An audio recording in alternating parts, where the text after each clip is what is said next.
प्राचीन काल में हमारे संत मुनियों ने कुछ ऐसे उपाय खोजे थे जिनके सहारे वे लंबे समय तक बीमारियों से मुक्त होकर अपना जीवन जी सकते थे। आज के वीडियो में हम उनमें से सबसे महत्वपूर्ण नियमों का जिक्र करेंगे जो बहुत आसान हैं और जिन्हें अपनाकर कोई भी व्यक्ति, पुरुष या महिला, बूढ़ा या बच्चा, स्वस्थ जीवन जी सकता है और बीमारियों से मुक्त रह सकता है। इस नियम को समझने के लिए सबसे पहले यह समझें कि प्राचीन काल में हमारे संत मुनि कभी भी सूर्यास्त के बाद भोजन नहीं करते थे। चरक संहिता में इसका कारण बताते हुए कहा गया है कि मानव शरीर में जठराग्नि होती है जो पाचन क्रिया को नियंत्रित करती है।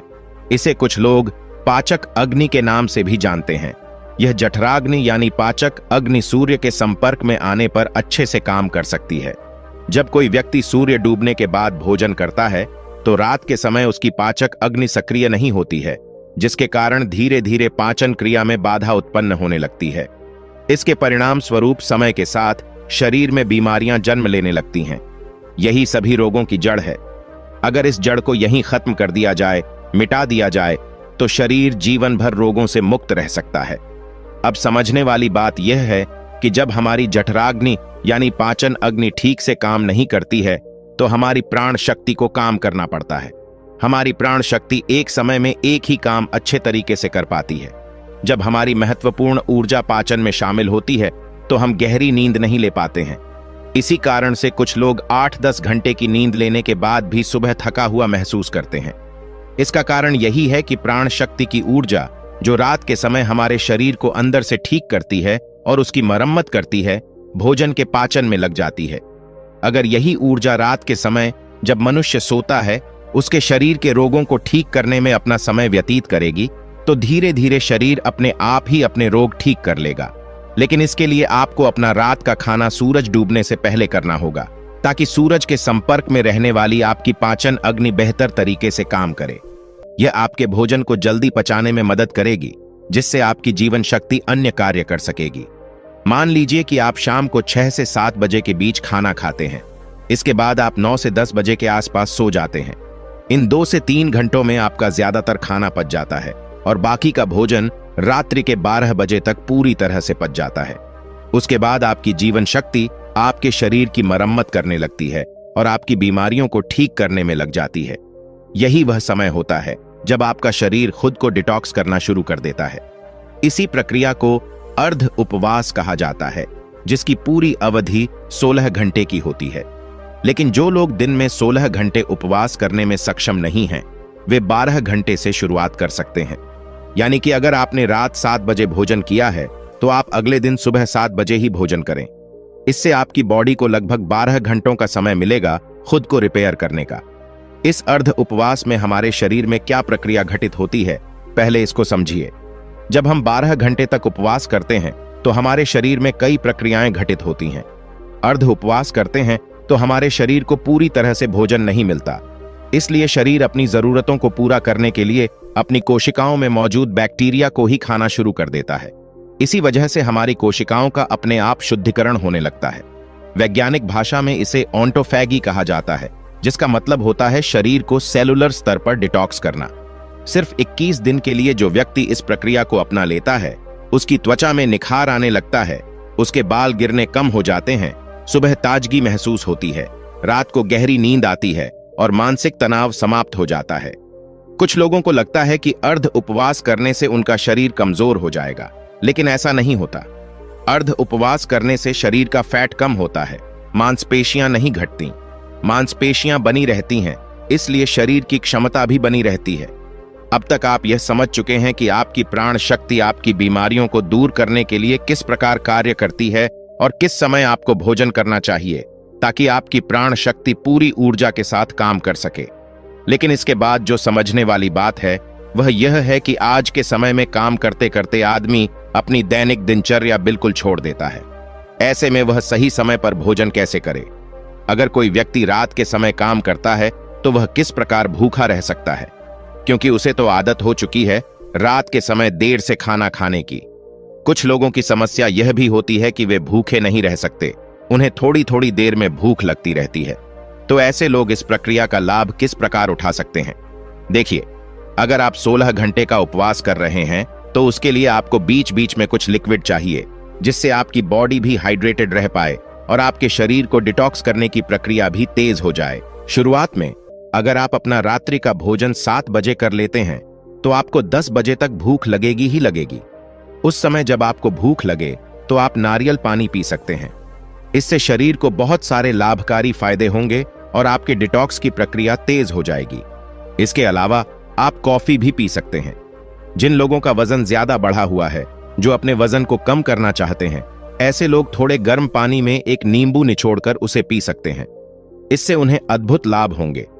कुछ ही दिनों में वे पाएंगे कि उनके शरीर का वजन कितनी तेजी से घट गया है।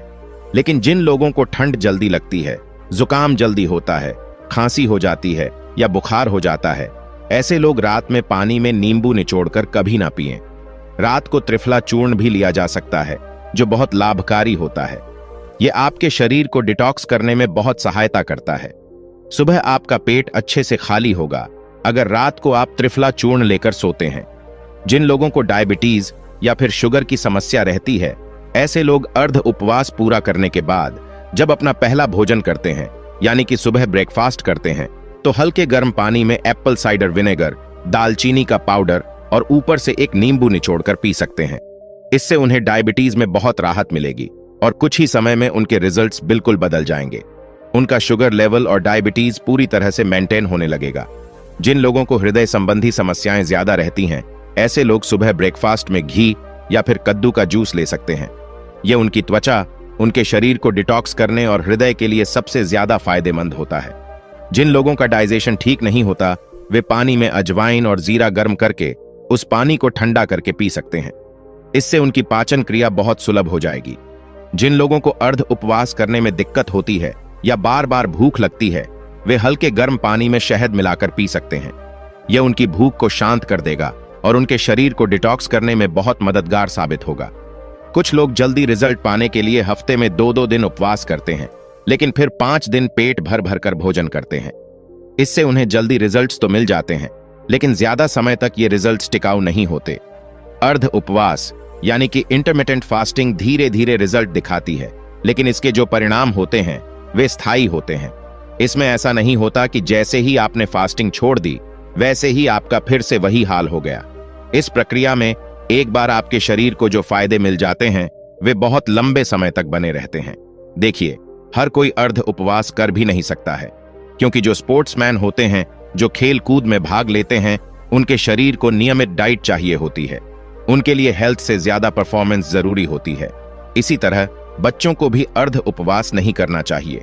जिन लोगों को मधुमेह की समस्या है और जिनका शुगर लेवल अक्सर बिगड़ा रहता है, ऐसे लोगों को अगर अर्ध उपवास करना है तो समय समय पर अपना ब्लड शुगर लेवल चेक करवाते रहना चाहिए। जो लोग अर्ध उपवास का सही तरीके से पालन करते हैं, उनके शरीर की 80% बीमारियां खुद ही ठीक हो जाती हैं। जिन लोगों को कोई बीमारी नहीं होती, वे अर्ध उपवास करके अपनी बॉडी को डिटॉक्स कर सकते हैं, जिससे भविष्य में उन्हें कोई बीमारी ना हो। यही हमारे संत मुनियों का जीवन भर स्वस्थ रहने के लिए अचूक मंत्र था, जिसका उल्लेख आयुर्वेद और चरक संहिता में मिलता है। चरक संहिता में अर्ध उपवास के साथ एक और नियम जोड़ा गया था, लेकिन वह आज के समय में संभव नहीं है। फिर भी मैं आप लोगों के सामने उसका उल्लेख करना चाहता हूं। शायद कुछ लोग उसका पालन कर पाएं। अगर आप पालन कर पाते हैं या नहीं भी कर पाते हैं, तो कमेंट सेक्शन में जरूर बताएं। पुराने समय में जो खाना पकता था, वह मिट्टी के बर्तनों में पकता था। यह बहुत जरूरी होता था कि उस खाने को पकाने में 4 तत्वों का स्पर्श हो: वायु, प्रकाश, अग्नि और मिट्टी। उस समय मिट्टी के ही बर्तन होते थे।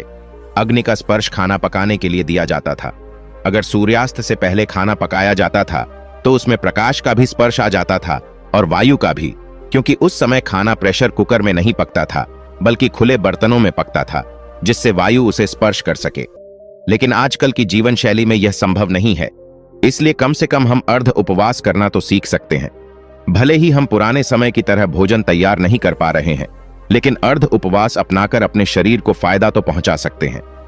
दोस्तों, हमारा उद्देश्य आपको हर तरह के डॉक्टरों से दूर रखना है। हम चाहते हैं कि आप अपने शरीर का विज्ञान खुद सीखें और खुद उसके चिकित्सक बने, क्योंकि हर इंसान का शरीर अलग होता है और जितना एक व्यक्ति अपने शरीर को खुद पहचानता है, उतना कोई दूसरा नहीं पहचान सकता। इसलिए खुद पर विश्वास करें और जो भी नियम मैं आपको बता रहा हूं, बस कुछ दिनों तक उसका पालन करके देखें। कोई पैसा नहीं लगेगा, यह फ्री का उपचार है। करके देखिए और उसके बाद आप अपने जीवन में क्या बदलाव महसूस करते हैं उसे कमेंट सेक्शन में लिखकर जरूर बताएं। तो दोस्तों, उम्मीद करता हूं कि आपको इस कहानी से बहुत कुछ सीखने को मिला होगा। यह कहानी आपको कैसी लगी हमें कमेंट बॉक्स में जरूर बताएं। इस वीडियो को लाइक जरूर करें और साथ ही इसे अपने दोस्तों के साथ भी शेयर करें ताकि उन्हें भी इस कहानी से कुछ सीखने को मिल सके। ऐसी ही प्रेरणादायक और बुद्धा स्टोरी सुनने के लिए हमारे चैनल अनजाना पथ को सब्सक्राइब करके बेल आइकन जरूर दबाएं ताकि आने वाली अगली वीडियो की नोटिफिकेशन आपको मिल सके। दोस्तों, इस घरेलू आयुर्वेदिक नुस्खे की मदद से नसों से भी गैस को बाहर निकाला जा सकता है और पेट की जो गैस की समस्या है उसको जड़ से खत्म किया जा सकता है। बेसिकली आयुर्वेद के अनुसार त्रिदोष के कारण हमें उदर रोग होते हैं और गैस भी एक तरह का उदर रोग होता है।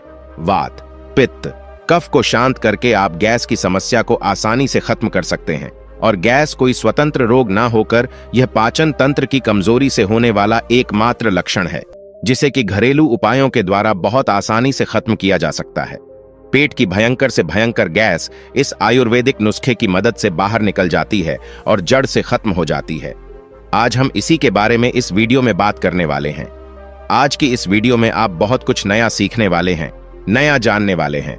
तो प्लीज वीडियो को बिल्कुल भी स्किप ना करें, अंत तक जरूर देखें। और चैनल पर यदि पहली बार आए हैं तो प्लीज आपसे रिक्वेस्ट करूंगा कि वीडियो को एक लाइक दें और चैनल को सब्सक्राइब करें। साथ में बेल आइकन जरूर दबाएं जिससे आगे आने वाली हर नई वीडियो का नोटिफिकेशन सबसे पहले आपके पास पहुंचे। बेसिकली गैस बनना और पेट का फूलना एक आम समस्या आजकल बन चुका है और ज्यादातर लोग इस समस्या से काफी ज्यादा परेशान हैं। हमारा जीवन बहुत ज्यादा व्यस्त हो गया है और व्यस्त होने की वजह से आप अपने खान पान और लाइफस्टाइल पर ज्यादा ध्यान नहीं दे पा रहे हैं, जिसकी वजह से बहुत सारी समस्याएं होती जा रही हैं। गैस, पेट फूलने की समस्या और एसिडिटी भी इन्हीं में से एक समस्या है। गैस बनना और पेट फूलना कोई भयंकर समस्या नहीं है, लेकिन लंबे समय तक इसको नजरअंदाज करने पर यह कब्ज का रूप ले लेता है। आगे चलकर कब्ज बहुत सी बड़ी बड़ी बीमारियों को जन्म दे सकती है। गैस बनना और पेट का फूलना मामूली समस्याएं होते हुए भी अगर आगे बढ़कर कब्ज का रूप ना ले, इसके लिए आपको इसका इलाज जल्द से जल्द करा लेना चाहिए। इस समस्या के इलाज के लिए आपको कहीं बाहर जाने की जरूरत नहीं है। आप घर बैठे ही हमेशा हमेशा के लिए इस समस्या से छुटकारा पा सकते हैं। अब मैं आपको एक आयुर्वेदिक तरीका बताने वाला हूं। इस नुस्खे को घर पर मात्र 7 दिन प्रयोग करेंगे तो आपको इतने जबरदस्त रिजल्ट दिखाई देंगे कि आप कहेंगे, डॉक्टर साहब क्या शानदार फार्मूला बताया है, क्या तरीका बताया है, गैस से बिल्कुल निजात मिल गई। इस आयुर्वेदिक तरीके को, इस होम रेमेडी को बनाने के लिए आपको करना क्या है। आपको सबसे पहले 1 चम्मच मेथी दाना लेना है और 1 चम्मच साबुत धनिया लेना है, पिसा हुआ नहीं लेना है। 1 चम्मच जीरा लेना है, यह भी पिसा हुआ नहीं लेना है। 1 चम्मच अजवाइन लेनी है और 2 चम्मच सौंफ लेनी है। आपको 1 गिलास पानी में इसको रात भर के लिए भिगोकर रखना है। इसमें किसी तरह का गर्म पानी नहीं डालना है, आपको नॉर्मल पानी में ही इसे भिगोना है। सुबह उठकर इस पानी को छानना है और नाश्ता करने के बाद इसे पीना है, क्योंकि इसमें डाइजेस्टिव एंजाइम होते हैं जो आपके डाइजेशन को बेहतर करते हैं और गैस की समस्या को दूर करते हैं। इसीलिए इसको आपको खाने के बाद ही इस्तेमाल करना है, खाली पेट आपको इसको नहीं लेना है। और जो छलनी के ऊपर जो मेथी दाना है, जीरा है, सौंफ है और अजवाइन जो ऊपर छलनी में बची हुई है, उसको आपको दोबारा से 1 गिलास पानी के अंदर डाल देना है और इस पानी को दोबारा से शाम के समय आपको इस्तेमाल करना है। इसी तरह से छानकर आपको प्रयोग करना है। तो इस तरह से जो 1-1 चम्मच हमने सामग्री डाली थी, उस पानी के 2 बार आप इस्तेमाल करना है। एक आपको सुबह के समय करना है, एक आपको शाम के समय करना है। तो यदि आप इस तरह से करोगे तो मात्र 7 दिन के अंदर आप फर्क देखकर बिल्कुल हैरान रह जाएंगे। आप बोलेंगे कि डॉक्टर साहब क्या शानदार फार्मूला आपने दिया है, और इतने जबरदस्त फार्मूले की वजह से गैस की समस्या आपको काफी हद तक खत्म हो चुकी है और आप जो रेगुलरली गैस की सुबह खाली पेट दवाई खाते थे वो भी आपकी छूट गई है। तो इस तरह से इसको रेगुलरली आपको इस्तेमाल करना है। साथ में आप देखोगे इसकी वजह से आपको जबरदस्त फायदे और भी देखने को मिलेंगे। आपकी जो पेट की चर्बी बढ़ गई है वह पेट की चर्बी कम होनी शुरू हो जाएगी, मोटापा आपका कम होना शुरू हो जाएगा। आपको फैटी लीवर की समस्या है उसमें भी यह काफी ज्यादा आराम देगा। आपकी गैस की प्रॉब्लम हमेशा हमेशा के लिए ठीक हो जाएगी। एसिडिटी की समस्या है, अपच की समस्या है, गैस की समस्या है, इन समस्याओं में यह बहुत ही जल्दी और तुरंत आपको राहत देता है। डायबिटीज के जो रोगी हैं इसको बेझिझक ले सकते हैं, जैसे कि सुबह खाली पेट उठकर आपको गुनगुने पानी का इस्तेमाल करना है। आप इस गुनगुने पानी में अगर एक नींबू का रस मिलाकर पी लेते हैं तो उससे और बेहतर आपको गैस की समस्याओं में राहत मिलती है। आपको जो दोपहर का खाना है उसमें आपको एक कटोरी दही का इस्तेमाल करना है, और दही को आप छाछ के रूप में या लस्सी के रूप में भी ले सकते हैं, क्योंकि दही के अंदर जो मौजूद बैक्टीरिया होते हैं, जो प्रीबायोटिक्स होते हैं, वह आपके डाइजेशन को ठीक रखते हैं और गैस की समस्या को काफी हद तक दूर रखते हैं। सुबह उठकर आपको थोड़ी बहुत फिजिकल एक्टिविटी, वॉकिंग इत्यादि करना चाहिए। आप उठकर योगा, प्राणायाम कर सकते हैं। इसमें आप पवन मुक्तासन, वज्रासन, उष्ट्रासन कर सकते हैं। इनको करने से गैस की समस्या में जबरदस्त फायदा होता है। आपको भोजन को चबा चबा कर खाना है, जल्दी जल्दी आपको नहीं खाना है। तो इस तरह से यदि आप करेंगे तो आपकी गैस की समस्या से काफी ज्यादा आपको राहत मिलती है। और बेसिकली जो गैस है वह पाचन शक्ति कमजोर होने की एक निशानी होती है। यदि आप अपनी पाचन शक्ति को बढ़ा देते हैं तो आपको गैस की समस्या कभी नहीं होगी। आपको स्वास्थ्य से संबंधित अनेक लाभ दे सकता है। जी हाँ, बिल्कुल, एक ऐसा पत्ता जो आपके लिए वरदान है। और इस वीडियो में उस पत्ते के बारे में जानेंगे और उस पत्ते के चमत्कारिक लाभ जानेंगे, और यह भी जानेंगे कि किस तरह से हम इस पत्ते का प्रयोग करेंगे ताकि हमें इसका पूरा और अच्छे से लाभ मिल पाए। एक बार एक बौद्ध भिक्षु अपने सभी शिष्यों को प्रकृति में मौजूद पेड़ के पत्तों के बारे में बता रहे थे। वह बता रहे थे कि हमारी प्रकृति में बहुत सारे पेड़ हैं और उन पेड़ों में से बहुत सारे पेड़ों के पत्ते हमारे स्वास्थ्य के लिए बहुत ही लाभकारी हैं। उन्हीं पेड़ों के पत्तों में से एक पत्ता है अमरूद का पत्ता, जो इस प्रकृति में मानव जाति के स्वास्थ्य के लिए वरदान है। जितना फायदेमंद अमरूद होता है उससे भी ज्यादा फायदेमंद उसका पत्ता होता है। एक अमरूद के पत्ते में हमारे स्वास्थ्य से संबंधित बहुत सारे राज छिपे होते हैं। आयुर्वेद के अनुसार यह एक पत्ता ही आपके शरीर की 80% खतरनाक बीमारियों को दूर कर देता है। इसके बाद बौद्ध भिक्षु अपने सभी शिष्यों को कहते हैं कि इसका पहला फायदा है कि यह आपकी ब्लड शुगर को कंट्रोल करता है।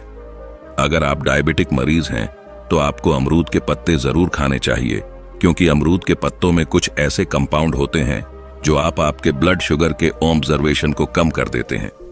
जो शुगर हम खाते हैं उसको नॉर्मल करने का काम यह अमरूद के पत्ते करते हैं, जिससे वह शुगर हमारे शरीर को ज्यादा नुकसान नहीं पहुंचा पाती है और हमारा ब्लड शुगर नॉर्मल रहता है। इसके बाद वह बौद्ध भिक्षु अमरूद के पत्ते का दूसरा फायदा बताते हुए कहते हैं कि इसका दूसरा फायदा यह है कि यह आपके वजन को घटाने में मदद करता है। अमरूद के पत्तों में कुछ ऐसे गुण पाए जाते हैं जो आपके वजन को कम करने में सहायता करते हैं। अमरूद के पत्ते आपके शरीर की कैलोरी को बर्न करते हैं, और वैसे भी अमरूद के पत्ते आपकी ब्लड शुगर को कंट्रोल तो करते ही हैं, तो ऐसे में आपके वजन को कम करने में यह बहुत ही लाभदायक है। अमरूद और अमरूद की पत्तियां दोनों में फाइबर की भरपूर मात्रा होती है। यह फाइबर आपके शरीर में कॉम्प्लेक्शन कम करने में मदद मिलती है। इसके बाद वह गुरु अपने शिष्यों को तीसरा फायदा बताते हुए कहते हैं कि अमरूद के पत्ते आपके कोलेस्ट्रॉल को भी कंट्रोल में रखते हैं। अगर कोई इंसान अमरूद के पत्तों की चाय या फिर काढ़ा पीता है तो उसका कोलेस्ट्रॉल तो वैसा का वैसा रहेगा, लेकिन उसका जो पूरा कोलेस्ट्रॉल होता है, जिसकी वजह से हमारे खून में चर्बी जम जाती है, उस चर्बी को यह कम करता है। जितनी भी दिल से संबंधित बीमारियां होती हैं वह इसी कोलेस्ट्रॉल के बढ़ने के कारण होती है।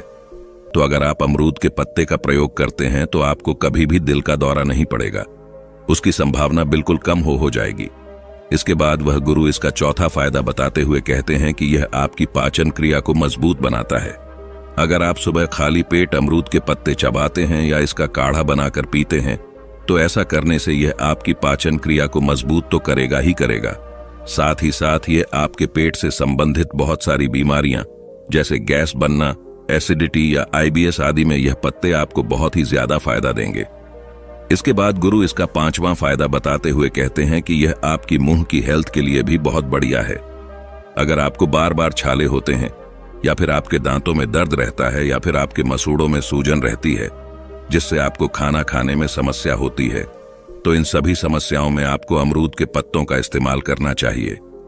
अगर आपको इस तरह से अपने मुंह की समस्याओं के लिए अमरूद के पत्ते इस्तेमाल करने हैं तो इसके लिए आपको एक गिलास पानी में 7 से 8 अमरूद के पत्ते लेने हैं और उन पत्ते को अच्छे से उबाल लेना है, और फिर उस पानी से आपको अच्छे से कुल्ला या फिर गरारे करने हैं। इससे आपका दांत का दर्द भी ठीक होगा और आपके मुंह की जो हेल्थ है वह भी अच्छी बनी रहेगी और मुंह के छालों की समस्या भी बहुत जल्दी ही ठीक होना शुरू हो जाएगी। इसके बाद गुरु अपने शिष्यों को छठा फायदा बताते हुए कहते हैं कि यह आपकी स्किन के लिए बहुत ही फायदेमंद है। अगर आपको कील मुहासों की समस्या रहती है या फिर काले धब्बों की समस्या रहती है तो ऐसी समस्या में आप अमरूद के पत्ते का इस्तेमाल कर सकते हैं। अमरूद के पत्ते में कुछ ऐसे एंटीसेप्टिक गुण होते हैं जो आपके शरीर में गुहा से पैदा करने वाले बैक्टीरिया को किल करता है और आपकी स्किन टोन को इंप्रूव करता है और आपकी स्किन से संबंधित समस्याओं को कम करने का काम करता है। अगर आप इन अमरूद के पत्तों को स्किन के लिए इस्तेमाल करना चाहते हैं तो इसके लिए आपको 4 से 5 अमरूद के पत्ते अच्छे से पीसकर अपने चेहरे पर लगा लेना है। अगर आपको डार्क स्पॉट या फिर एकने हैं तो आप सिर्फ यह पेस्ट अपने डार्क स्पॉट और एकने पर लगाएं और 15 से 20 मिनट के लिए इसे छोड़ दें और इसके बाद आपको ताज़ा पानी से अपने मुंह को धो लेना है। अगर आप दिन में 2 या 3 बार अपने मुंह को इस तरह से धो लेते हैं तो आपके एकने और डार्क स्पॉट भी धीरे धीरे कम होने लगेंगे। इसके बाद गुरुजी अपने शिष्यों को कहते हैं कि इसके अलावा भी बहुत सारे फायदे आपको अमरूद के पत्तों से मिलते हैं, जैसे कि अमरूद के पत्ते से आपकी पुरानी से पुरानी खांसी भी कम हो जाती है। अगर आपके शरीर पर कोई जख्म है तो आप अमरूद के पत्ते को एंटीसेप्टिक के तौर पर भी इस्तेमाल कर सकते हैं। जैसे अगर किसी को डेंगू हो जाता है और उसकी प्लेटलेट्स डाउन हो जाती है तो अमरूद के पत्ते उनको कंट्रोल भी करते हैं और उन्हें बढ़ाते भी हैं। तो ऐसी समस्या में आपको अमरूद के पत्तों का काढ़ा बनाकर पीना चाहिए। अमरूद के पत्ते आपके स्पर्म काउंट को इंक्रीज करते हैं। आपको अमरूद के पत्ते एलर्जी से भी बचाते हैं। आपको किसी भी तरह की एलर्जी हो उन सभी में आपको अमरूद के पत्ते बहुत लाभ देते हैं। इसके बाद गुरुजी अपने शिष्यों को कहते हैं कि अब यह जानते हैं कि आपको अमरूद के पत्तों को इस्तेमाल कैसे करना है। वैसे तो मैंने आपको बता दिया है कि मुंह के लिए आपको किस तरह से इसका इस्तेमाल करना है, आपको स्किन के लिए किस तरह से इसका इस्तेमाल करना है और दांतों के लिए किस तरह से इस्तेमाल करना है, लेकिन इसके अलावा आपको अमरूद के पत्तों के और भी लाभ लेने के लिए उसका काढ़ा या फिर चाय बनाकर उसका इस्तेमाल करना है, या फिर आप इसके पत्तों को ऐसे भी चबा सकते हैं। चबाने के लिए आपको 2 ताजे पत्ते लेने हैं और उनको धो लेना है। इसके बाद उनको चबाना है, तो ऐसे में आपको इसके बहुत ही अच्छे फायदे मिलेंगे। इसका काढ़ा बनाने के लिए आपको 3 से 4 पत्ते तोड़ने हैं और उनको धो लेना है। इसके बाद उन्हें हाथ से थोड़ा थोड़ा तोड़ मरोड़ कर कुचल लेना है और 1 गिलास पानी में इन पत्तों को उबाल लेना है और इसको तब तक उबाल लेना है जब तक यह पानी जो है वह आधा ना रह जाए, यानी आपको इसको खूब उबालना है। उबालने के बाद इसको छानकर 1 गिलास में निकाल लेना है और इसको थोड़ा सा ठंडा होने देना है। आपको ज्यादा गर्म काढ़ा नहीं पीना है। जब यह नॉर्मल हो जाए तो इसमें आपको आधा नींबू रस निचोड़ है और 1 चम्मच शहद भी आप इसमें डाल सकते हैं। लेकिन अगर आप डायबिटिक नहीं हैं तो शहद मिला सकते हैं, लेकिन अगर आप डायबिटिक पेशेंट हैं तो आप इसमें शहद नहीं मिला सकते। इस काढ़े को आप दिन में 2 बार इस्तेमाल कर सकते हैं। इसको आप खाली पेट भी पी सकते हैं या फिर सुबह के नाश्ते के बाद भी आप इसका इस्तेमाल कर सकते हैं।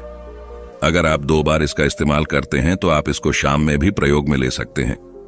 इसके बाद गुरुजी कहते हैं कि बेटा, यह अमरूद के पत्तों का काढ़ा आपकी हेल्थ के लिए बहुत ही बढ़िया है, लेकिन इसके अलावा भी बहुत सारे ऐसे पत्ते हैं जो आपके स्वास्थ्य के लिए बेहद ही लाभकारी हैं।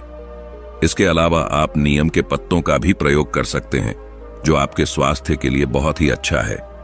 नीम एक ऐसा पेड़ है जिसके तने, पत्तियां और बीज औषधि का काम करते हैं। नीम की पत्तियों को आयुर्वेद में काफी फायदेमंद माना गया है। इसकी पत्तियों का इस्तेमाल तरह तरह की समस्याओं को दूर करने के लिए किया जाता है। इसमें एंटीबैक्टीरियल और एंटीफंगल गुण होते हैं जो सूजन, जलन और खुजली को कम करते हैं। नीम की पत्तियों में फंगस, वायरस और बैक्टीरिया से लड़ने की क्षमता होती है। यह अपने एंटी कैंसर गुणों के लिए भी जाना जाता है। नीम की पत्तियों से त्वचा और बालों से जुड़ी समस्याएं भी दूर होती हैं। अगर आप मधुमेह या फिर डायबिटीज रोगी हैं तो भी नीम की पत्तियों का इस्तेमाल आप कर सकते हैं। मसूड़ों की सूजन को कम करने में भी नीम की पत्तियां फायदेमंद होती हैं। आप इसका इस्तेमाल रोज सुबह चबा चबा कर खा सकते हैं। नीम की पत्तियां मुंह की दुर्गंध को भी दूर करती हैं। इसके अलावा आप बेल की पत्तियों का भी इस्तेमाल कर सकते हैं। इनके भी गजब फायदे आपके शरीर को मिलते हैं। बेल का पेड़ औषधीय गुणों से भरपूर होता है। इसके फल में कैल्शियम, फास्फोरस, प्रोटीन और आयरन काफी अच्छी मात्रा में होता है। बेल के फल के साथ ही पत्ते भी स्वास्थ्य के लिए बहुत ही फायदेमंद होते हैं। बेल के पत्तों में एंटीफंगल, एंटीबैक्टीरियल और एंटीवायरल गुण होते हैं जो आपको कई रोगों से बचाते हैं। बेल के पत्ते पेट के लिए सबसे अधिक फायदेमंद होते हैं।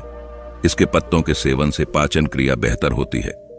बेल के पत्तों में फेरोनिया नामक एक तत्व होता है जो डायरिया की समस्या से आपको बचाता है। पेट के कीड़ों को मारने के लिए भी यह पत्ता बहुत फायदेमंद है। इसके अलावा आप तुलसी के पत्तों का भी इस्तेमाल अपनी स्वास्थ्य के लिए कर सकते हैं। सर्दी और खांसी के इलाज के लिए तुलसी की हरी पत्तियों का प्रयोग हमेशा से किया जा रहा है। वहीं तुलसी उन औषधीय पौधों में से एक है जो किसी भी भारतीय घर में आसानी से पाया जा सकता है। अगर तुलसी के औषधीय फायदों की अगर हम बात करें तो आयुर्वेद में इसे खास महत्व दिया गया है। इसके सेवन से छोटी और बड़ी से बड़ी बीमारी दूर हो सकती है। आयुर्वेद के मुताबिक तुलसी की पत्तियों में एंटीबैक्टीरिया, एंटीवायरल, एंटीफंगल जैसे गुण पाए जाते हैं, जिससे हमारे शरीर की कई समस्याएं खत्म हो जाती हैं। एंटीऑक्सीजन और महत्वपूर्ण पोषक तत्वों से भरपूर तुलसी को ह्यूमन सिस्टम को मजबूत करने, तनाव के स्तर को कम करने समेत कई स्वास्थ्य लाभों के लिए जाना जाता है। तुलसी में प्रचुर मात्रा में विटामिन और एंटीऑक्सीडेंट होते हैं जो फ्लू, अस्थमा, बुखार और सामान्य सर्दी जैसी सामान्य बीमारियों के इलाज में सहायता करते हैं। तुलसी के पत्ते को चबाना या फिर तुलसी के पत्तों का उबला हुआ पानी पीना सर्दी और गले की खराश के लक्षणों को कम करने में प्रभावी है। इसके अलावा तुलसी के पत्तों के फायदे में कुछ कैंसर पैदा करने वाले और HIV पैदा करने वाले कोशिकाओं की वृद्धि को कम करना भी शामिल है। इसके बाद गुरुजी अपने शिष्यों को कहते हैं कि आप करी के पत्ते का प्रयोग भी कर सकते हैं। करी पत्ता खाने के स्वाद को बढ़ाने के साथ साथ सेहत के लिए भी बहुत फायदेमंद होता है। भारतीय किचन में यह अक्सर इस्तेमाल किया जाता है। इससे खाने का स्वाद और सुगंध दोनों बढ़ती है। यह विटामिन, आयरन, कैल्शियम, प्रोटीन और कई पोषक तत्वों से भरपूर होता है। इसे शरीर से जुड़ी कई परेशानियों को दूर करने के लिए इस्तेमाल किया जाता है। कई लोग अपने दिन की शुरुआत में इसे खाली पेट खाते हैं। खाली पेट करी पत्ता खाने से आपको बहुत फायदे मिलते हैं। करी पत्ता का सेवन रोजाना करने से बॉडी में बैड कोलेस्ट्रॉल की मात्रा कम होती है, जिससे आपका दिल स्वस्थ बना रहता है। इसमें विटामिन सी, विटामिन ए और विटामिन ई पाया जाता है। यह तीनों विटामिन दिल की हेल्थ को अच्छा बनाए रखते हैं। करी पत्ता में पाए जाने वाले एंजाइम पाचन क्रिया को मजबूत बनाते हैं। इसे सुबह खाली पेट खाने से पाचन संबंधित सारी समस्याओं से छुटकारा मिल सकता है। इसे रोजाना खाने से आपको गैस, कब्ज, बदहजमी जैसी परेशानियां कभी नहीं होगी। इसके बाद गुरुजी कहते हैं कि आप मोरिंगा के पत्तों का भी इस्तेमाल कर सकते हैं। कमजोर ह्यूमन सिस्टम के कारण लोगों को कई बार गंभीर बीमारियों का सामना करना पड़ता है। ऐसे में औषधीय गुणों से भरपूर मोरिंगा की पत्तियां आपके लिए फायदेमंद साबित हो सकती हैं। यह पत्तियां संक्रमण से लड़ने में आपकी मदद करती हैं। इन पत्तियों में विटामिन ए, विटामिन सी और आयरन पाया जाता है, जो सेहत के लिए बहुत जरूरी है। डायबिटीज के मरीजों के लिए मोरिंगा की पत्तियां किसी वरदान से कम नहीं है। इनका सेवन करने से मधुमेह का खतरा टल सकता है। अगर आप डायबिटिक मरीज हैं तो आप अपनी डाइट में मोरिंगा के पत्ते जरूर शामिल करें। मोरिंगा की पत्तियां पाचन के लिए काफी फायदेमंद होती हैं। अगर आप कब्ज, सूजन, गैस की समस्या से परेशान हैं तो मोरिंगा की पत्तियां आपके लिए दवा के रूप में काम कर सकती हैं। इसके बाद गुरुजी कहते हैं कि मोरिंगा की पत्तियां स्वाद से भरपूर होती हैं। आप इन्हें दाल, डोसा या फिर चावल में भी इस्तेमाल कर सकते हैं। यह खाने को स्वादिष्ट बनाती है। इन पत्तियों से स्वादिष्ट चटनी भी बना सकते हैं। इसे बनाने के लिए नारियल, भुनी हुई दाल, हरी मिर्च और इमली का प्रयोग किया जाता है। इस चटनी को आप डोसा, इडली या फिर चावल के साथ भी खा सकते हैं। इसके बाद गुरुजी अपने सभी शिष्यों को कहते हैं कि बच्चों, अगर आप इन पत्तों का इस्तेमाल सही तरीके से करते हैं तो यह आपकी कई भयंकर बीमारियों को काटने का काम करती है। दोस्तों, आज की इस वीडियो में मैं आपको एक अद्भुत नुस्खे के बारे में बताने जा रहा हूं, जिसे अपनाने से आपकी कई बीमारियां जड़ से समाप्त हो सकती हैं। इसके इस्तेमाल से आपको ताकत मिलेगी, आपके जोड़ मजबूत बनेंगे और जोड़ों का दर्द भी जड़ से खत्म हो सकता है। इसके साथ ही यह नुस्खा आपके संपूर्ण स्वास्थ्य को बेहतर बनाए रखने में सहायक होगा। खास बात यह है कि इस नुस्खे को बनाने के लिए आवश्यक चीजें आपके घर पर ही आसानी से उपलब्ध हो जाएंगी। तो दोस्तों, आजकल मौसम में हो रहे बदलाव के कारण कई बीमारियां हमारे शरीर में पनपने लगती हैं। शुरुआत में हम इन्हें बहुत ही सामान्य समझते हैं, लेकिन समय के साथ यह बीमारियां गंभीर रूप धारण कर लेती हैं। फिर हमें इन बीमारियों के इलाज के लिए महंगे अस्पतालों का सहारा लेना पड़ता है, जहां पर हमें पैसे भी खर्च करने पड़ते हैं और कई बार पूर्ण लाभ भी नहीं मिलता है। आजकल जो दवाइयां हम लेते हैं उनमें कई तरह के केमिकल होते हैं। ये केमिकल उस वक्त तो आराम दिलाते हैं, लेकिन बाद में शरीर को नुकसान पहुंचा सकते हैं। इसलिए जितना हो सके अंग्रेजी दवाइयों से बचना चाहिए और मां प्रकृति से मिलने वाली औषधियों का उपयोग करना चाहिए। मां प्रकृति हमेशा अपने बच्चों का ख्याल रखती है और इसके आंगन में उगने वाली हर औषधि संजीवनी बूटी के समान होती है। तो दोस्तों, आज की वीडियो में मैं आपको उन विशेष औषधियों के बारे में बताने वाला हूं जिनसे मिलकर यह नुस्खा तैयार होता है। दोस्तों, वीडियो शुरू करने से पहले कमेंट में नमो बुद्धाय लिखकर वीडियो को लाइक जरूर करें। एक गुरु अपने आश्रम में ध्यान लगाए हुए बैठे थे और वह गुरु आयुर्वेद के बहुत बड़े ज्ञाता थे, जिनके पास लोग अपनी समस्याओं के समाधान के लिए दूर दूर से आया करते थे। एक दिन जब वह गुरु अपने आश्रम में ध्यान मग्न बैठे हुए थे, तभी उनके पास एक नवयुवक आया। उसकी उम्र करीबन 20 वर्ष थी, लेकिन उसके चेहरे पर निराशा और कमजोरी साफ झलक रही थी। उसने गुरु के चरणों में प्रणाम किया और अपनी समस्या बताने लगा। हे गुरुवर, मैं बहुत परेशान हूं। मुझे हर समय कमजोरी महसूस होती है, हाथ पैरों में दर्द रहता है और किसी भी कार्य में मन नहीं लगता। मैं थोड़ा सा भी काम कर लूं तो मेरा शरीर थक कर चूर हो जाता है। मैंने आपके बारे में सुना है कि आप बीमारियों को जड़ से खत्म कर देते हैं। मैं बहुत उम्मीद लेकर आपके पास आया हूं। कृपया मुझे ऐसा उपाय बताइए जिससे मेरी यह स्थिति सुधर सके। उस युवक की सारी बातें सुनने के बाद गुरु ने उसके कंधे पर हाथ रखा और बड़े स्नेह से बोले, पुत्र, चिंता मत करो।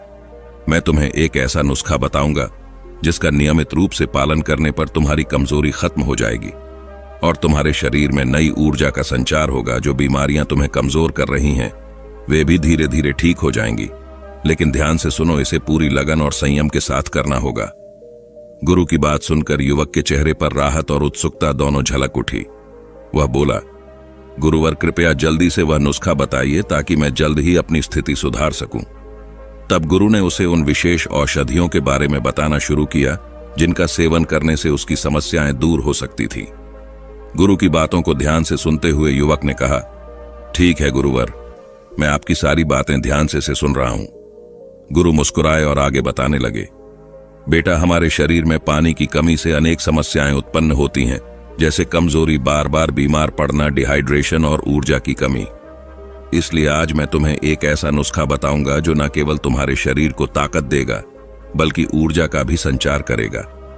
इसे बनाना आसान है और इसमें इस्तेमाल की जाने वाली हर औषधि अत्यंत फायदेमंद है। गुरु ने कहना शुरू किया, बेटा, इस नुस्खे की पहली चीज है दूध। आप गाय, भैंस या बकरी का दूध ले सकते हैं, लेकिन यदि संभव हो तो गाय का दूध सबसे अच्छा रहेगा। दूध अपने आप में एक संपूर्ण आहार है। इसमें protein, calcium, vitamin B, vitamin D और फास्फोरस जैसे पोषक तत्व होते हैं जो हड्डियों और दांतों को मजबूत बनाते हैं, इम्यूनिटी को बढ़ाते हैं और ऊर्जा प्रदान करते हैं। इसके नियमित सेवन से शरीर को बहुत लाभ होता है। दूध में मौजूद विटामिन बी लाल रक्त कोशिकाओं के उत्पादन में मदद करता है और टिप्पन नामक अमीनो एसिड सेरोटोनिन और मेलाटोनिन का निर्माण करता है, जो अच्छी नींद के लिए लाभकारी है। दूध पीने से कब्ज से राहत मिलती है, ब्लड प्रेशर नियंत्रण में रहता है, डायबिटीज और हृदय रोगों का खतरा कम होता है, दिमाग तेज होता है, बाल मजबूत होते हैं और तनाव व अवसाद में भी कमी आती है।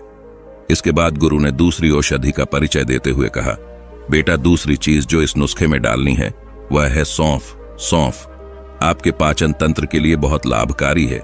यह पित्त को शांत करती है, शरीर को ठंडक प्रदान करती है और पाचन प्रक्रिया को सुधारने में मदद करती है। इसके सेवन से शरीर में ऊर्जा बनी रहती है और यह पेट की समस्याओं जैसे गैस, अपच और एसिडिटी को दूर करने में मददगार है। गुरु ने कहा, बेटा, अब मैं तुम्हें इस नुस्खे में और कौन कौन सी औषधियां डालनी है इसके बारे में विस्तार से बताता हूं। ध्यान से सुनो, क्योंकि इन सब का मिलकर किया गया उपयोग तुम्हारे शरीर को संजीवनी शक्ति देगा। गुरु ने युवक से कहा, बेटा, सौंफ में कम कैलोरी होने के बावजूद औषधीय गुणों का भंडार होता है। शरीर को स्वस्थ बनाए रखने के लिए एंटीऑक्सीडेंट्स की आवश्यकता होती है और सौंफ में पॉलीफेनॉल एंटीऑक्सीडेंट्स पाए जाते हैं जो हमारे स्वास्थ्य के लिए बेहद लाभकारी हैं। आयुर्वेद में सौंफ को वात और पित्त को शांत करने, भूख बढ़ाने, पाचन में सहायक और शरीर के विभिन्न अंगों के लिए लाभकारी बताया गया है। यह बुखार, गठिया, आंखों के रोग, कब्ज, पेचिश और बवासीर जैसे रोगों में राहत देने के साथ साथ पेट की समस्याओं को दूर करने में भी सहायक है। गुरु ने कहा, अब तीसरी चीज जो इस नुस्खे में डालनी है वह है अश्वगंधा। अश्वगंधा एक बेहद प्रभावशाली आयुर्वेदिक औषधि है जिसमें antioxidant, anti inflammatory, anti stress और एंटीबैक्टीरियल गुण होते हैं। इसका सेवन करने से इम्यून सिस्टम मजबूत होता है, दिमाग की कार्यक्षमता में सुधार होता है, तनाव कम होता है, अच्छी नींद आती है और शरीर को ताकत मिलती है। यह कई बीमारियों को ठीक करने और उनके लक्षणों को कम करने में भी अहम भूमिका निभाता है। इसके बाद गुरु ने चौथी औषधि का परिचय देते हुए ने कहा, बेटा, चौथी चीज जो इस नुस्खे में डालनी है वह है छोटी इलायची। इसमें एंटीऑक्सीडेंट और ड्यूरेटिक गुण होते हैं, जिससे ब्लड प्रेशर और ब्लड शुगर को नियंत्रण में रखने में मदद मिलती है। इसके एंटीबैक्टीरियल गुण मुंह के बैक्टीरिया को खत्म करते हैं और इसकी खुशबू से तनाव कम होता है। इलायची में मौजूद तत्व कुछ प्रकार के कैंसर में कीमो प्रिवेंटिव एजेंट के रूप में भी काम कर सकता है। इसके एंटी इन्फ्लेमेटरी और एंटीमाइक्रोबियल्स के संक्रमण को कम करते हैं। इसके अलावा यह दिल की सेहत में सुधार करती है और शरीर को साफ करती है, जिससे जहरीले तत्व बाहर निकल जाते हैं।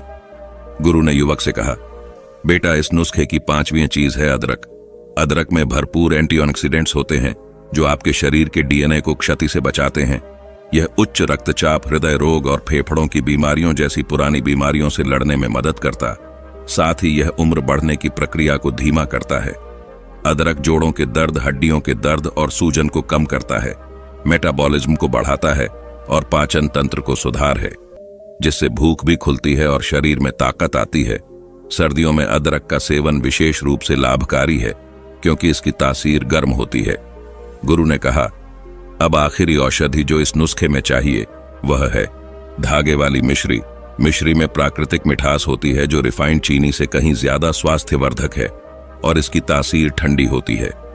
यह तुरंत ऊर्जा प्रदान करती है और इसमें मौजूद फाइबर पेट से जुड़ी समस्याओं जैसे गैस, कब्ज, एसिडिटी और अपच को दूर करने में मदद करता है। मिश्री पोषक तत्वों से भरपूर है जैसे प्रोटीन, फाइबर, कार्बोहाइड्रेट और आयरन। इसका सेवन करने से पाचन तंत्र मजबूत होता है और शरीर की कमजोरी दूर होती है। इसे गन्ने और खजूर के रस से तैयार किया जाता है जो इसे प्राकृतिक मिठास प्रदान करता है। फिर गुरु ने आगे कहा, धागे वाली मिश्री में एंटीऑक्सीडेंट होते हैं जो शरीर में हानिकारक फ्री रेडिकल्स को कम करते हैं और इम्यूनिटी को बढ़ाते हैं। आयुर्वेद में इसे आंखों की रोशनी बढ़ाने के लिए भी फायदेमंद माना गया है और इसका शीतल प्रभाव मुंह के छालों को भी कम करता है। इसका सेवन शरीर का तापमान नियंत्रित रखता है। आयुर्वेद के अनुसार गर्म दूध में मिश्री और इलायची मिलाकर पीने से दूध के पोषक तत्व दोगुने हो जाते हैं, जो शरीर को गहराई से पोषण देता है। फिर गुरु ने कहा, बेटा, अब मैं तुम्हें इस नुस्खे को बनाने की विधि बताता हूं, जिसे तुम ध्यान से सुनो। इस नुस्खे को बनाने के लिए सबसे पहले तुम एक पतीला लो और उसमें 1 गिलास दूध डालो। फिर इसे चूल्हे या गैस पर धीमी आंच पर पकने के लिए रख दो। जब दूध थोड़ा गर्म हो जाए तो इसमें 1 छोटी चम्मच सौंफ, आधी छोटी चम्मच अश्वगंधा का पाउडर, आधा चम्मच कुटा हुआ अदरक और 1 छोटी इलायची, जिसे तुम बारीक कूट कर डाल सको, डाल दो। फिर इन सभी चीजों को दूध में अच्छे से मिक्स कर दो और हिलाते रहो ताकि सब अच्छी तरह से मिल जाए। अब दूध को धीमी आंच पर पकने के लिए छोड़ दो। जब दूध अच्छे से उबल जाए तो गैस या चूल्हे को बंद कर दो और पतीले को उतार लो। अब इसे थोड़ा ठंडा होने दो और फिर 1 गिलास में छलनी की मदद से छान लो। जब दूध हल्का गर्म रह जाए तब उसमें 1 छोटी चम्मच धागे वाली मिश्री डाल दो और अच्छे से मिला लो। फिर इसे पी लो। गुरु ने कहा, अब इस दूध को पीने का सबसे अच्छा समय सुबह या रात को सोते समय होता है। अगर तुम इसे सुबह पीते हो तो यह तुम्हें पूरे दिन ऊर्जा से भरपूर रखेगा। अगर रात को सोने से पहले पीते हो तो यह तुम्हारे दिमाग को शांत करेगा और तुम बहुत अच्छी नींद ले पाओगे। यह तनाव को भी कम करेगा और तुम्हारी नींद में सुधार करेगा। फिर गुरु ने युवक से कहा, लेकिन बेटा, इस दूध को पीते समय कुछ बातें याद रखना जरूरी है। पहली बात, अगर तुम्हें दूध पचाने में दिक्कत होती है या अगर तुम्हें दूध से एलर्जी है तो तुम इस दूध की जगह बादाम का दूध या नारियल का दूध इस्तेमाल कर सकते हो। अगर तुम्हें डायबिटीज या हाई ब्लड प्रेशर की समस्या है तो इसे अपनाने से पहले अपने डॉक्टर से सलाह ले लेना, क्योंकि कई बार ऐसी दवाइयां चल रही होती हैं जिनके साथ यह नुस्खा ठीक नहीं रहता। इससे शरीर में कुछ संक्रमण हो सकता है। इसके अलावा इस नुस्खे में अश्वगंधा भी है, तो इसका सेवन गर्भवती महिलाओं और उन महिलाओं को नहीं करना चाहिए जो अपने बच्चों को स्तनपान करवा रही हैं। इसके अलावा जिनको डायबिटीज है उन्हें मिश्री का सेवन नहीं करना चाहिए।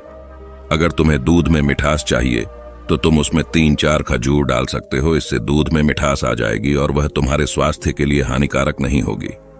गुरु ने अंत में कहा, बेटा, तुम यह नुस्खा सिर्फ 7 दिन तक इस्तेमाल करो और देखना तुम्हारी सारी बीमारियां जड़ से खत्म हो जाएंगी और तुम हमेशा ऊर्जा से भरे रहोगे।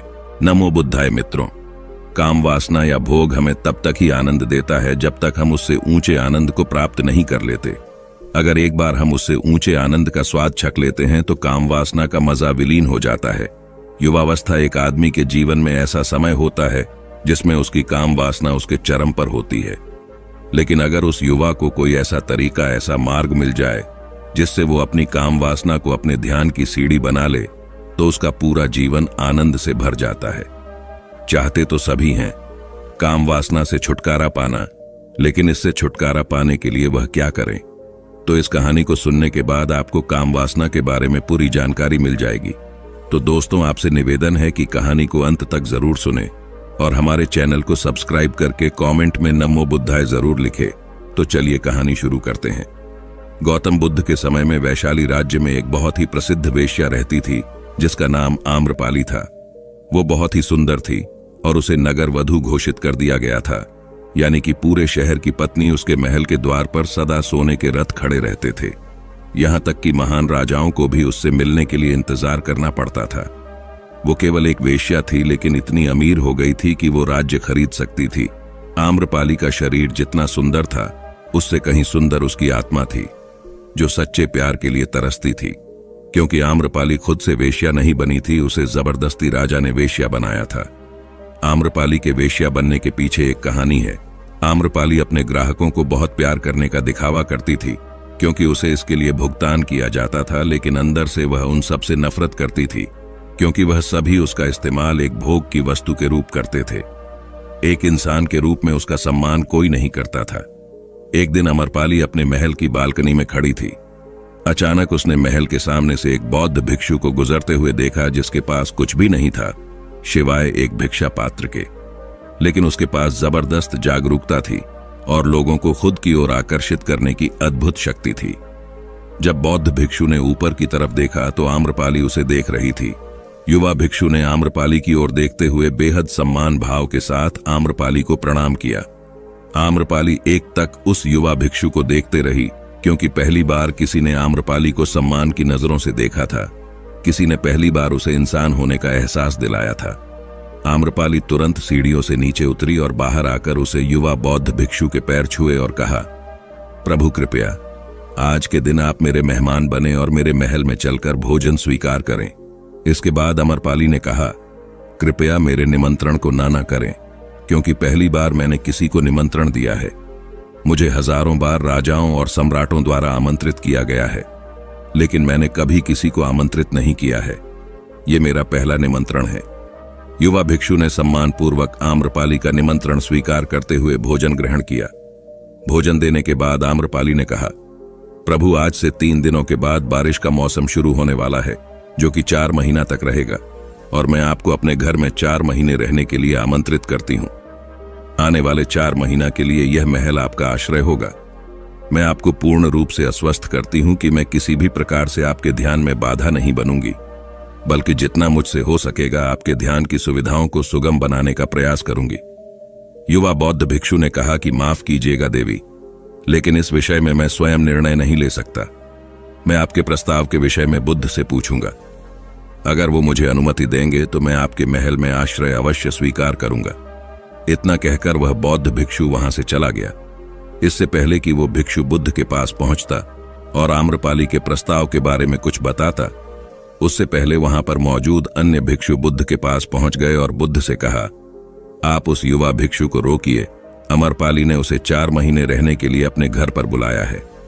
आम्रपाली एक वेश्या है और एक भिक्षु एक वेश्या के घर में 4 महीने रहे, यह सही नहीं है। इससे हमारे संघ में गलत संदेश जाएगा। बुद्ध ने कहा, कृपया आप लोग शांत हो जाएं और उसे भिक्षु के आने की प्रतीक्षा करें। थोड़ी देर बाद वह युवा भिक्षु बुद्ध के पास आया। उसने आते ही बुद्ध के पैर छुए और उन्हें पूरी कहानी सुनते हुए कहा, बुद्ध नगर की एक आम्रपाली नाम की महिला ने मुझे बारिश के 4 महीने अपने घर पर रहने के लिए आमंत्रित किया है। मैंने उसके निमंत्रण का कोई जवाब नहीं दिया। मैंने उससे कहा है कि अगर आप मुझे उसके घर पर रहने की आज्ञा देंगे तभी मैं उसके घर पर रहने के लिए जाऊंगा। अब बुद्ध आप जो कहें मैं वही करूंगा। युवा भिक्षु ने वेश्या शब्द का प्रयोग न करते हुए केवल महिला शब्द का प्रयोग किया। बुद्ध ने उस युवा भिक्षु की आंखों में देखा और कहा, तुम रह सकते हो। तभी अचानक एक अन्य भिक्षु खड़ा हुआ और बोला कि बुद्ध, यह सही नहीं है, यह युवा भिक्षु एक सच्चाई छुपा रहा है। इसका कहना है कि एक आम्रपाली नाम की महिला ने अपने घर पर रहने के लिए इसे आमंत्रित किया है, लेकिन वह एक महिला नहीं है, वो एक वेश्या है। बुद्ध ने कहा कि मैं जानता हूं, और क्योंकि इसने वेश्या शब्द का प्रयोग नहीं किया है, इसका अर्थ है कि इसके मन में उसके लिए सम्मान का भाव है, इसीलिए मैं इसको वहां रहने की अनुमति दे रहा हूं। वहां मौजूद हजारों भिक्षुओं को विश्वास नहीं हो रहा था कि बुद्ध ने एक युवा भिक्षु को एक वेश्या के घर में रहने की अनुमति दे दी है। अगले 3 दिनों के बाद वो युवा भिक्षु आम्रपाली के घर रहने के लिए चला गया। उसके जाते ही वहां पर उपस्थित अन्य भिक्षु उसके विषय में तरह तरह की बातें बनाने लगे। बुद्ध ने सभी को शांत करते हुए कहा, मुझे मेरे ऊपर विश्वास है। मैंने उसकी आंखों में देखा है कि उसके भीतर तनिक भी भोग की इच्छा नहीं थी। अगर उस भिक्षु में ध्यान गहरा है तो वो आम्रपाली के हृदय को परिवर्तित कर देगा, और अगर भिक्षु का ध्यान गहरा नहीं है तो आम्रपाली अपने शारीरिक आकर्षण से भिक्षु को परिवर्तित कर देगी। ये एक प्रश्न है ध्यान और शारीरिक आकर्षण का, जिसका उत्तर हमें 4 महीने के बाद मिलेगा। बुद्ध की बात सुनकर वहां पर उपस्थित भिक्षुओं ने कहा कि बुद्ध उस युवा भिक्षु पर बहुत अधिक भरोसा करके अनावश्यक आप जोखिम उठा रहे हैं। वो भिक्षु युवा है और आम्रपाली बहुत सुंदर है। समय प्रारंभ हुआ। वर्षा ऋतु के 4 महीने बीत गए और वो युवा भिक्षु वापस आ गया। उसने आते ही बुद्ध के पैर छुए और उस युवा भिक्षु के पीछे आम्रपाली भी आई हुई थी। उस युवा भिक्षु ने अमरपाली का बुद्ध से परिचय करते हुए कहा, बुद्ध, यह आम्रपाली है और यह आपसे दीक्षित होना चाहती है। यह एक अनोखी महिला है। यह न केवल सुंदर है बल्कि इसकी आत्मा भी उतनी ही शुद्ध है जितनी आप कल्पना कर सकते हैं। आम्रपाली ने बुद्ध के पैर छुए और कहा, मैं पहली बार देखने भर से इस युवा भिक्षु से प्रेम करने लगी थी, इसीलिए मैंने इस युवा भिक्षु को अपने सौंदर्य से कई बार आकर्षित करने का प्रयास किया, लेकिन मैं पूर्ण रूप से असफल रही। इसके बजाय इस युवा भिक्षु ने मुझे ध्यान के प्रति जागरूक किया और यह एहसास कराया कि वास्तविक जीवन भोग नहीं अपितु ध्यान है। इसीलिए बुद्ध, मैं अपनी सारी संपत्ति आपके भिक्षुओं को दान में देना चाहती हूं और शेष जीवन ध्यान में बिताना चाहती हूं। इसके बाद आम्रपाली बुद्ध के शिष्यों में पहली महिला हुई जिन्हें आत्मज्ञान की प्राप्ति हुई। बुद्ध ने अपने पंथ के सभी शिष्यों से कहा, यदि तुम वेश्याओं के संगति से डरते हो तो उस डर का उस वेश्या से कोई लेना नहीं है, बल्कि वो डर तुम्हारे बेसुध मन के ऊपर है, क्योंकि तुमने अपने कामुकता को बढ़ावा दिया है और काम ऊर्जा को दबाया नहीं जा सकता, इसको केवल रूपांतरित किया जा सकता है। दोस्तों, हम सभी अपनी काम वासना को खत्म करने के लिए उसका दमन करना चाहते हैं, उसको दबाना चाहते हैं, लेकिन काम वासना एक ऊर्जा होती है, एक एनर्जी का सोर्स होता है, और एनर्जी कभी भी खत्म नहीं हो सकती है, बल्कि वो रूपांतरित हो सकती है। अगर आप अपने काम वासना की शक्ति को दूसरी जगह पे, दूसरी दिशाओं में परिवर्तित करेंगे तो ही आप काम वासना से छुटकारा पा सकते हैं। लेकिन याद रहे, काम वासना से छुटकारा पाने के बारे में हमें सोचना भी नहीं है, हमें बस अपनी ऊर्जा को परिवर्तित करना है। हम उस ऊर्जा को कहां पर लगाएंगे? हम उसे अपनी रचनात्मक शक्ति के लिए प्रयोग कर सकते हैं, ध्यान के लिए प्रयोग कर सकते हैं, और जैसे जैसे हम होश से भरेंगे, हमारे जीवन में काम वासना से भी ज्यादा आनंद पैदा हो जाएगा, और उसके बाद काम वासना का आनंद हमें उसके सामने तुच्छ लगने लगेगा। सबसे पहले तो अपनी काम वासना से उलझो मत, उसे स्वीकार करो। तुम्हारे विचार काम वासना से घिरे रहते हैं और उससे तुम्हें उलझने की जरूरत नहीं है, बस उसे स्वीकारने की जरूरत है। और जब तुम ये स्वीकार कर लेते हो तो स्वाभाविक रूप से तुम्हारे ध्यान के मुख्य केंद्र बदलने लगते हैं, और उसके बाद जब तुम अपने काम वासना के विचारों से बचना बंद कर देते हो, उसे स्वीकार कर लेते हो, उसके बाद स्त्री के पास उससे बात करने से हिचकना नहीं है, उससे स्वाभाविक तरीके से बात करनी है।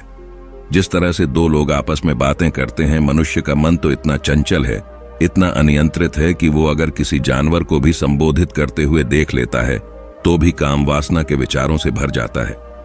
इतना चंचल और इतना कामुक मन सिर्फ इसी कारण से पैदा होता है क्योंकि आप अपनी काम वासना को स्वीकार नहीं कर पा रहे, उससे बचना चाहते हैं, उसको खत्म करना चाहते हैं।